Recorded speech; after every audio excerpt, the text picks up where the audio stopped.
No, no buzz. A Jess B's book club. This one is about On Fragile Waves by E. Lily Yu. E. Lily Yu is this is her debut novel. It came out last year, 2020, I believe is correct. One 2021. Yikes. Um, I have been a fan, I guess. I hate that word of E. Lily's work for a number of years. This is her debut novel, but she has written a bunch of really, really great short stories. I haven't been reading them. I've read a lot of short stories, specifically science fiction ones, from like 2012 to like 2014, 2015. I still think the Cartographer Wasps and the Anarchist Bees is like the one that like sort of sings in my head. Um, but I highly recommend her short stories. If you don't, you know, if you're not unfamiliar, I think in my mind she is like in the same sort of place in my brain. This is not a like statement about any movements or moments in history, but like I think I was reading a lot of her stuff when I was also reading a lot of Caitlin R. Kiernan stuff. I was reading a lot of I think it like early I think this is when I was made aware of Sylvia Moreno Garcia's work. Um, there's probably like a half dozen more people who I'm forgetting here, but like those are the ones that come to mind immediately of like fucking brilliant short story writers that were writing around like 2012 to 2015 and getting published in places that I was like regularly checking up on. This also would have been when I was writing a good amount for, or when I started writing a decent amount for Strange Horizons. I think I started writing reviews there. I think my Silent Hill Revelation 3D review was in 2011. I think that's when that movie came out. Fucking good ass movie though. Haven't revisited it since, but really broke open my brain in like wonderful ways. Similar to things like the Cartographer Wasp and the Anarchist Bees by Ila Liu. Um, this is a book um, about an Afghani family who uh, are trying to emigrate to Australia, and they do.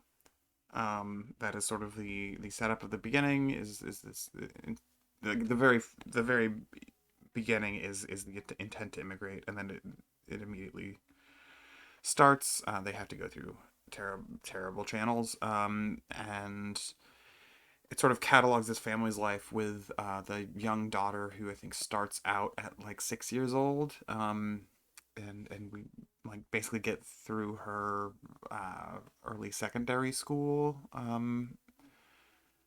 life over the course of this novel.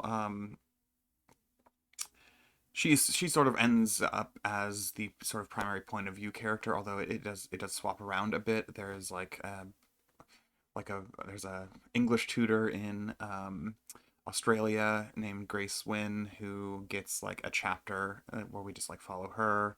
There is a chapter sort of near the end actually where we get a little bit of a author self insert who's someone just named the author who goes around interviewing people, which is like it is just on the line of cutesy in a way that like I find incredibly impressive that it worked as well as it did. I think the sort of initial impression I had of this book, I started reading it and I got like 15, 20 pages in, which is to say like 6 chapters, because these are very short chapters. Mostly short sentences. Okay, before I say the initial impressions, the writing in this book is fucking incredible. Um, it is a lot of sort of clipped elliptical sentences that will eventually, or not eventually, but every once in a while resolve into this incredibly perfect image. Um, I am like blown away by the writing in this book.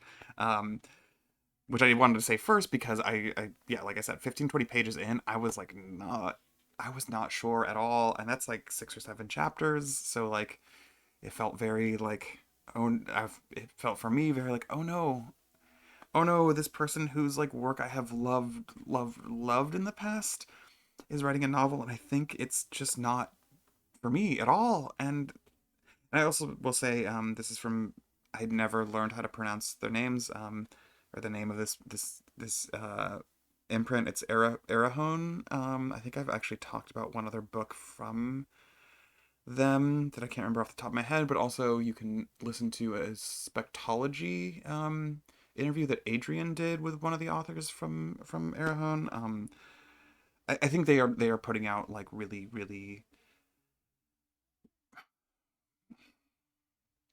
my brain goes to interesting or cool. Both of which are true, but like not like a great particular word for this. They are putting out speculative fiction that is experimental and engaged with the world in a way that is really impressive to me in the market that exists in books right now. Um, I yeah, I feel like if you know like Saga Press or even Tor.com rather than just Tor, like not not a dissimilar vibe to either of those, but like it seems more genuinely worldly, as in like engaged with people from different parts of the world and engaging with different parts of the world than you'd get even in something like a Saga Press book, which is, I mean, I fucking, yeah, I've, listen, Do You Dream of Terra 2 is like such a good book that I didn't just like immediately fall in love with it and anything that Temio potentially writes in the future. I was like, damn, this is so good. I'm going to fall in love with Saga Press also. Um, that though is an episode for another day. Whenever I inevitably reread Do You Dream of Terra 2 and turned it into a no buzz. Um, yes, so Erehon is cool. Um, I've already pronounced it like three different ways, and that's just this. That's the price I pay for doing a bees a bees only a bees only book club. I want to make sure to get it wrong. Um, yes, so this is a gorgeously written,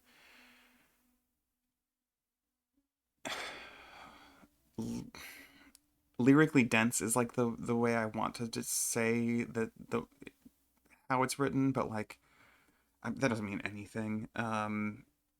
Like it's just, yes, it's about this family and their process of immigration and their experience of being on a TPV, what I think stands for temporary protective visa in Australia. The way that destabilizes everything. I guess also the sort of I'm not going to do this book justice even a little bit. So at this point, if you are compelled, uh, please go read her some of her old. Just Google eLilyU or go to elilyou.com, and she has like a bibliography. Just read some of her short stories; they're incredible. I think this book is written in a slightly different style than them. I think it's more um, lyrically dense, more it's more clipped and elliptical, and there's less injunction of those incredible images that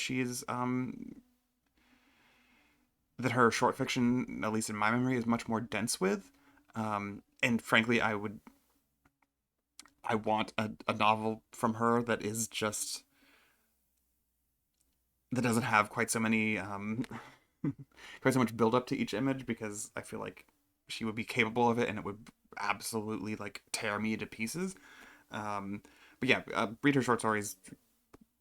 It's a good book. You should get it. It got kind of overlooked. Yeah, it's one of NPR's 50 favorite sci-fi and fantasy books of the past decade, according to this back cover. But like, it got like completely criminally underrated, I think, and it's also complicated in ways that I kind of understand why that might happen. But and because of all of those caveats and procedural points, I have forgotten what I was about to say.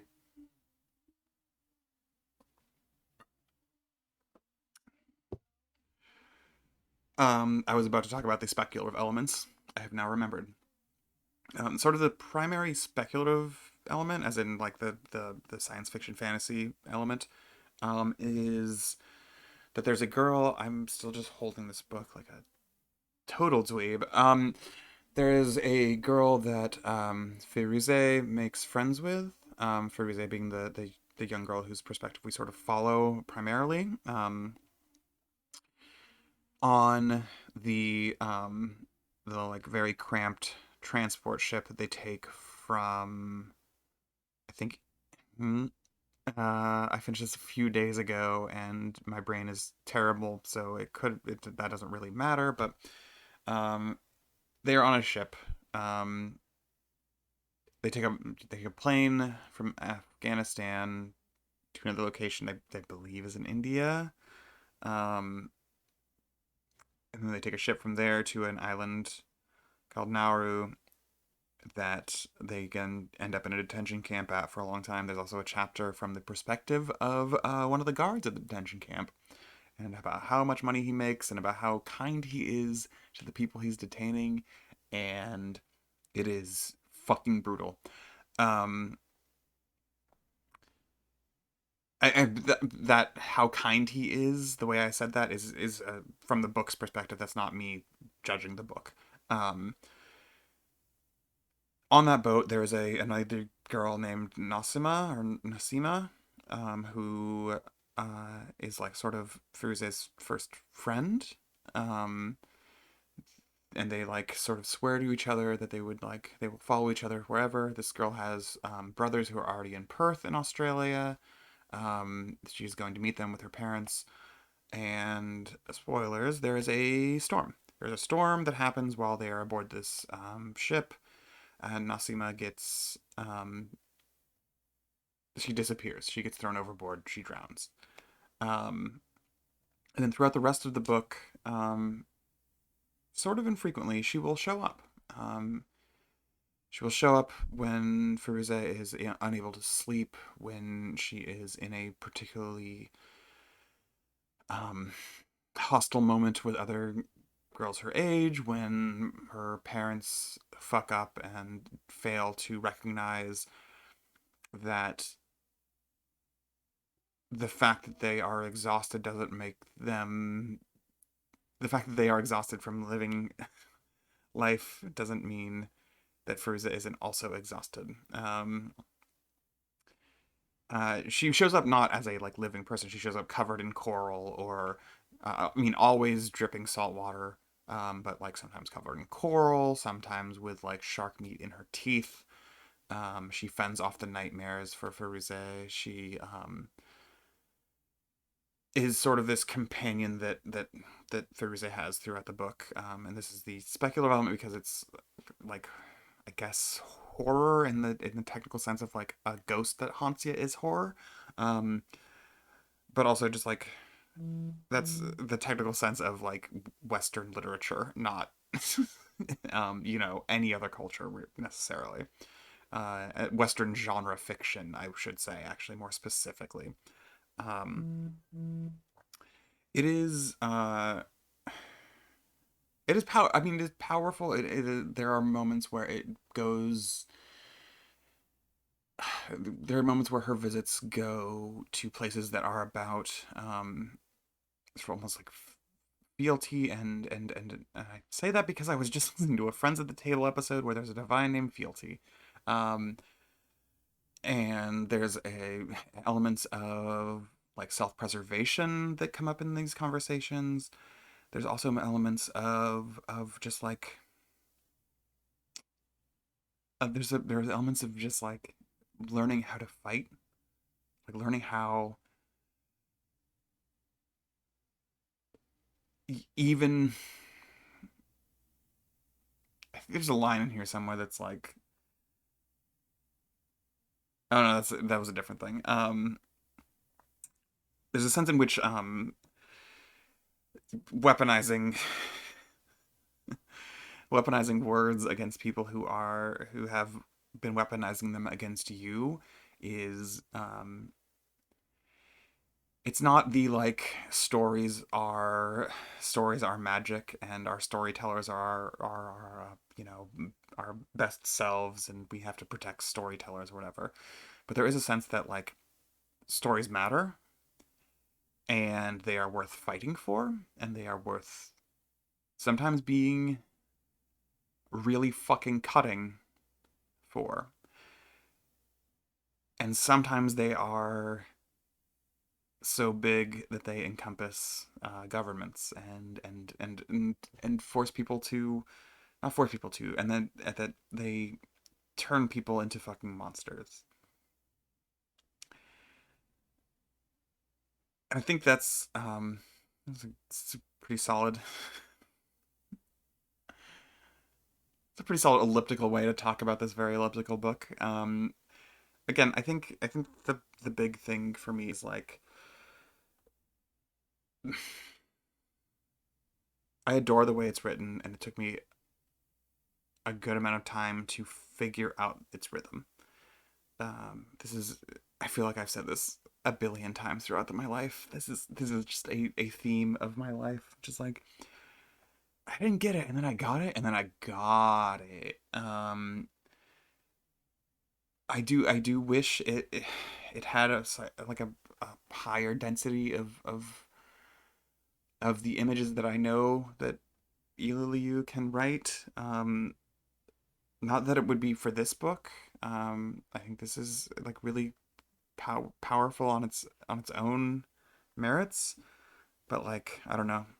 I want her next thing to just go fucking hard. I guess this is kind of another way to say that in a different register than I generally talk on this show. I guess, or maybe I do always. Who knows what I do?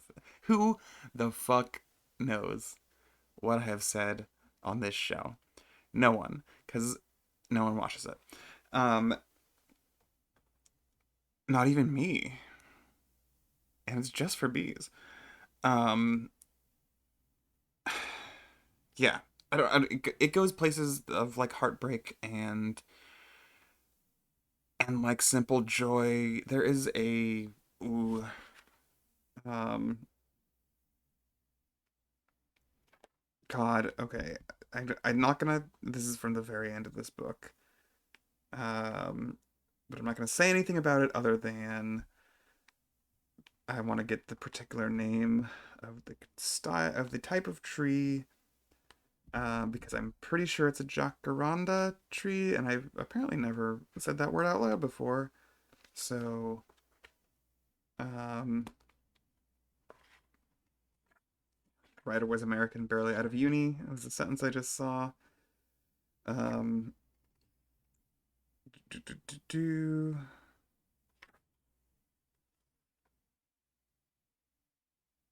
God, there's a very complicated like Mean Girls scene near the end of this book that I still don't know quite how I feel about. Um, ba, ba, ba, ba, ba. Yeah, yeah.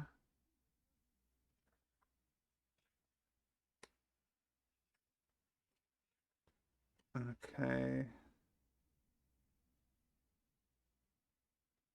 Yeah. Okay. Yes. Yes. Yes. There is a scene very close to the end with a jacaranda tree. I am pronouncing nothing correct, so that's I don't know why I am cavilling about this rather than talking about how I don't know how to fucking pronounce Firuze's name. That is like it's a really just touching moment that doesn't come off as melodrama. I guess this is a part of this, right? The way it's written, because of this sort of clipped elliptical language, is what I keep coming back to. The way sentences are short but powerful, um, and the way they're it's not just like that. It's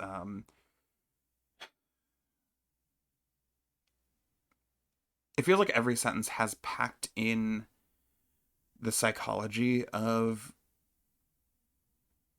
the people um that are at play in any particular scene, without having to necessarily explicitly reveal it, is, I think, an important thing to have said. I'm glad I didn't just cut myself off.